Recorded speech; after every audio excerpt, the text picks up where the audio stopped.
ભજન પ્રકાશ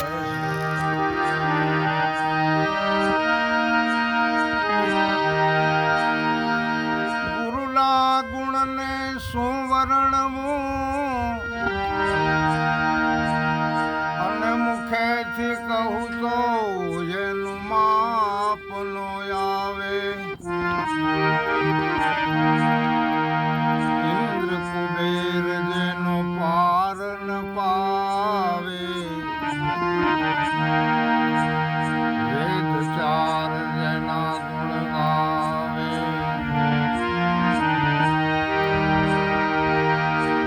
અગમ ઘરમાં આપે રમી રહ્યા, બેહદ બારની વાત લાવે. દાસ સવાને ગુરુ ફૂલ ગરજી મળ્યા, એમ ચરણ પ્રતાપથી ગુણ ગાવે.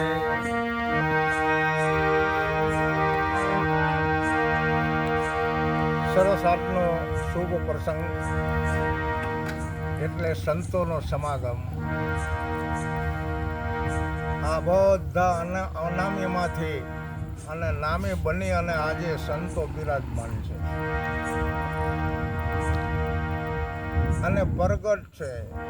બધાના અંદર આત્મરામ બિરાજમાન છે, બધાની અંદર સતનામ બિરાજમાન છે, બધાની અંદર વિશ્વનો માલિક બિરાજમાન છે. એના હિસાબે સંતો કહે છે કે સંત સમાગમની અંદર, સત્સંગની અંદર જવું એટલા માટે કોઈએ મને કીધું કે પરમાત્મા તો બધે છે, તો પછી તમે એકલા એકલા આનંદ કરો ને બીજા કોઈ મંદિરોમાં કે સત્સંગ સભાની અંદર કે સંત મિલનમાં શું કામ જવું પડે? પછી એને કીધું કે તમે સાધન લઈને જતા હોય, ગાડીમાં બિરાજમાન હોય, મોટરસાઇકલ લઈને જતા હોય અને પંચર પડી ગયું હોય અને હવા નીકળી ગઈ હોય તો ગાડી હાલે ન હાલે ને? એટલે તારી અડખે પડખે હવા તો છે, ઉપર છે, નીચે છે,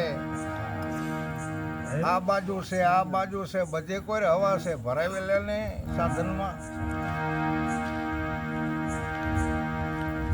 આપણે હાલ્યા જતા હોય અને પછી હવા ગાડીમાં નીકળી ગઈ હોય, મોટરસાઇકલમાં, તો હવા તો છે જ, અહીંયા ભરાવી લેવાય ને. પણ એ હવા છતાં ભરાતી નથી.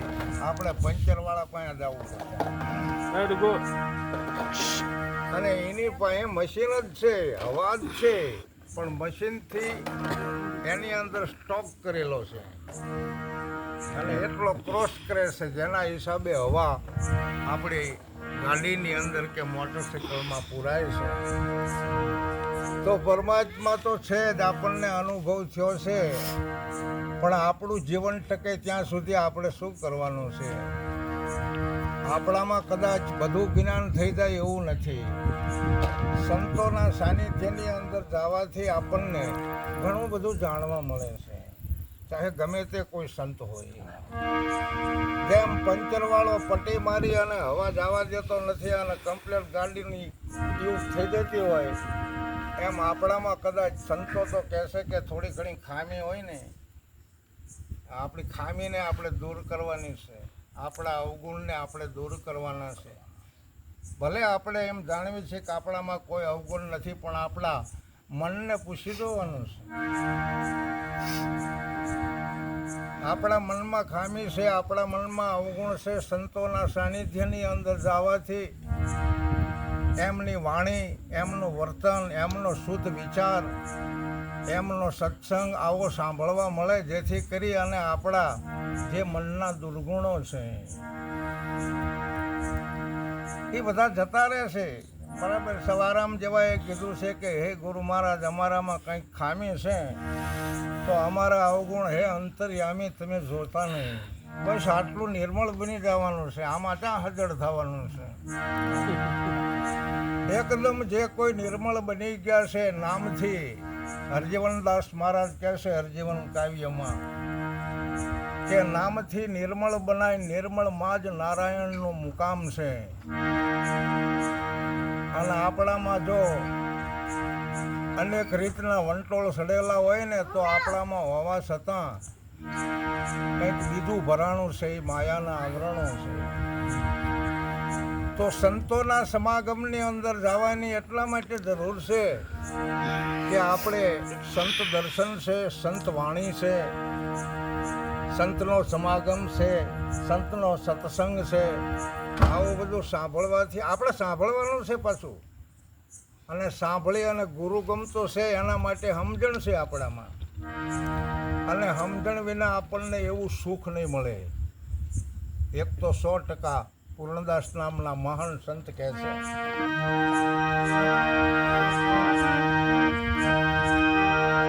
બ્રહ્મ ભરો રે ભરપૂર ભેદન પાયો, માયા છે મદની લાલમાં ભરમાયો, તારી કાયામાં કીર્તન હે જી હોની.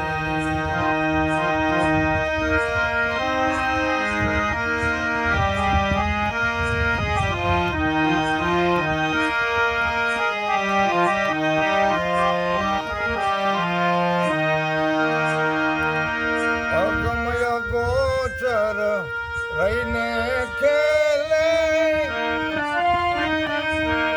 એ નિર્લેપ છે નિરાકાર રે.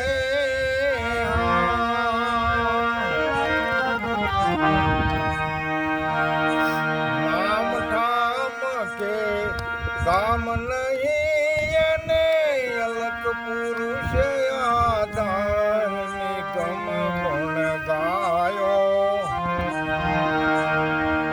બ્રહ્મ ભરો રે ભરપૂર ભેદન પાયો, માયા છે મદની લાળમાં ભરમાયો, તારી કાયામાં કીર્તાર હો.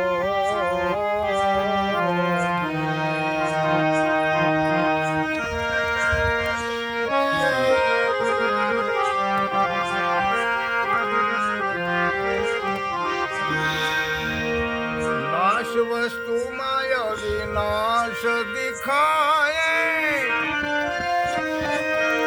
એનો કરો ને રે વિચાર રે.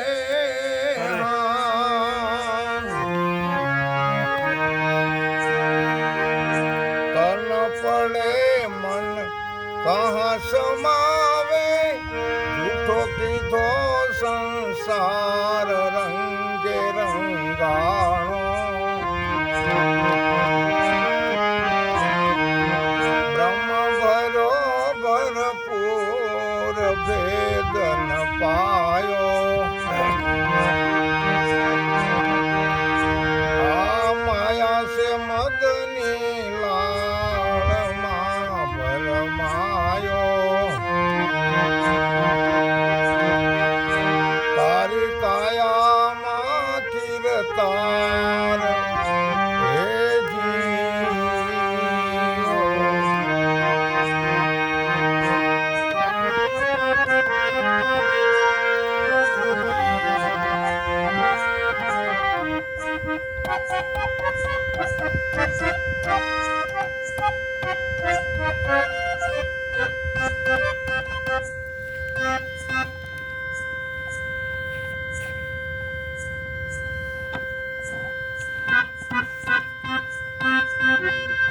ચૌદ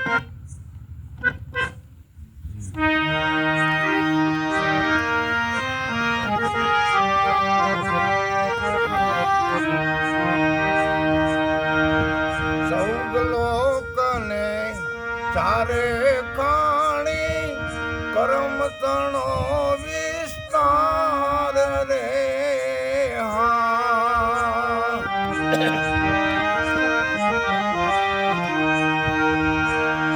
સુરતાથી સરળ ભેદ ન જાણો બગાડ્યો સંસાર રંગે રંગાણો બ્રહ્મ ભરો ભરપૂર ભેદ ન પાયો માયા મદની લાળમાં ભરમાયો તારી કાયામાં કીર્તા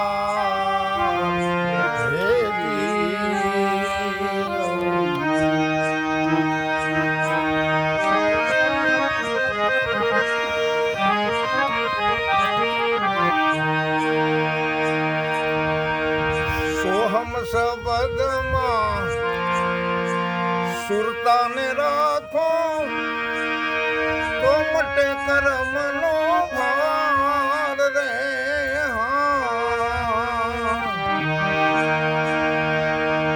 દાસ પૂરણ સતગુરુની સેવા સેજે તરો સંસાર લક્ષ્ય કોઈ લાવો.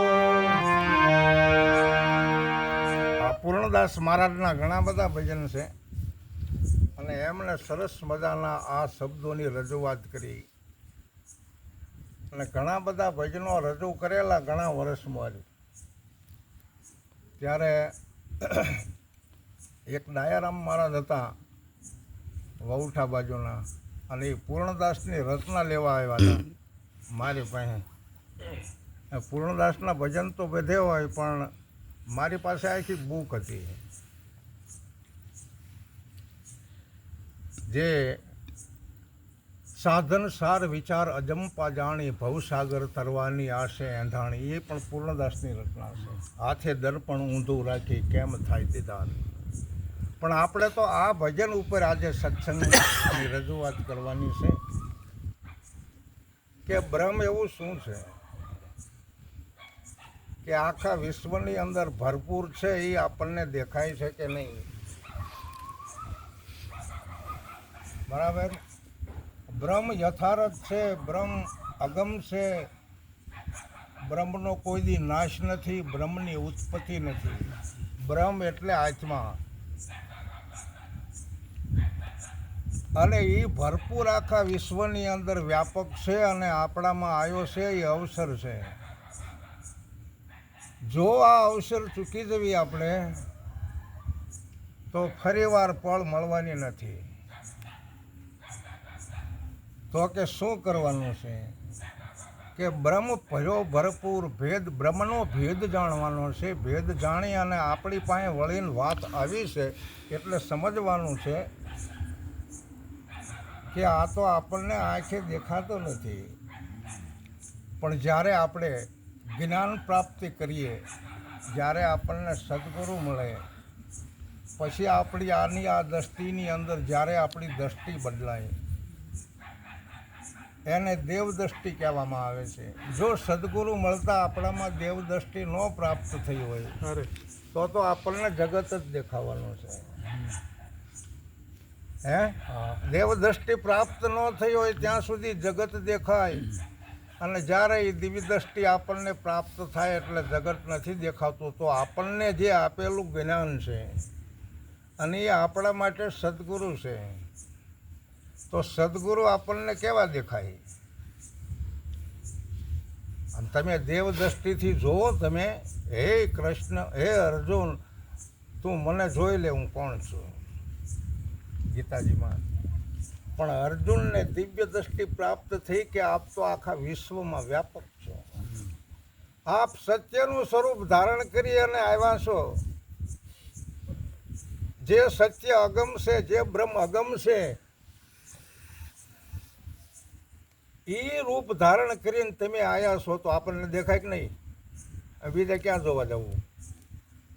જ્યારે આપણને આપણા ગુરુ મહારાજ સત્ય સ્વરૂપે દેખાય, કારણ કે બીજે આપણે સત્ય તો અગમ છે અને આપણામાં છે સત્ય, અને કોઈ જોઈ શકતા હોય ને ધન્યવાદ છે. જો કે કૃષ્ણ ભગવાને તો એવું કીધું કે હે અર્જુન, પહેલાં તારામાં છે ને એને ગોત કરી, પછી મારામાં ગોતજે, અને પછી આખા વિશ્વની અંદર ગોતજે. આમ ભજમન ગોવિંદમ મૂઢમતે એની અંદર લખેલું છે જગતગુરુ શંકરાચાર્યએ. ભજમન ગોવિંદમ મૂઢમતે, જ્યાં સુધી તું ગોવિંદને ભજતો નથી ત્યાં સુધી તું મૂઢ છો, તું જડ છો.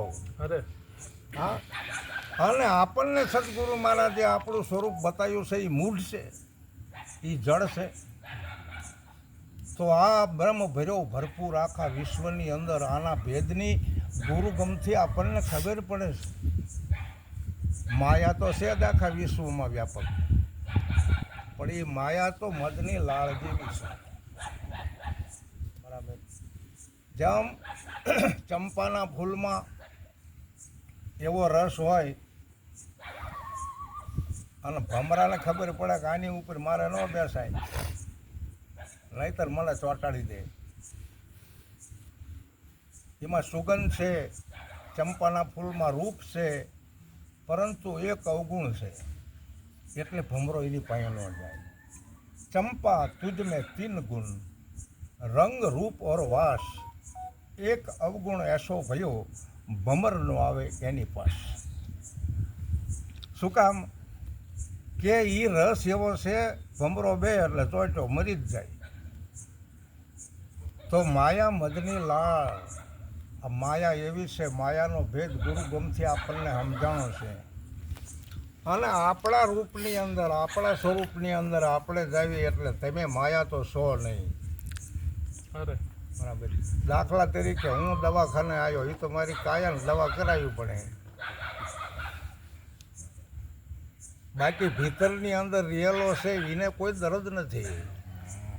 દર્દ તો કાયાને થાય છે,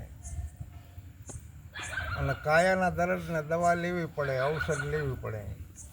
પણ મનને દર્દ થયું હોય, ચિત્તને દર્દ થયું હોય, આપણી બુદ્ધિમાં ભ્રમ થયો હોય તો એને દવા લેવી પડે. અને એ દવા લેવાની છે અમર ઔષધિ, જેથી કરી અને આ મનના રોગ મટી જાય, ચિત્તના રોગ મટી જાય, આ બુદ્ધિના રોગો મટી જાય. કારણ કે મનને ઘણા બધા રોગ છે. બરાબર. હમણાં એક ભાઈએ ભજનની રજૂઆત કરી હતી કે કીડી બિચારી કીડલી કીડીના લગ્ન લેવાય, પંખી પારેવા નોતર્યા, અને કીડીએ આપ્યા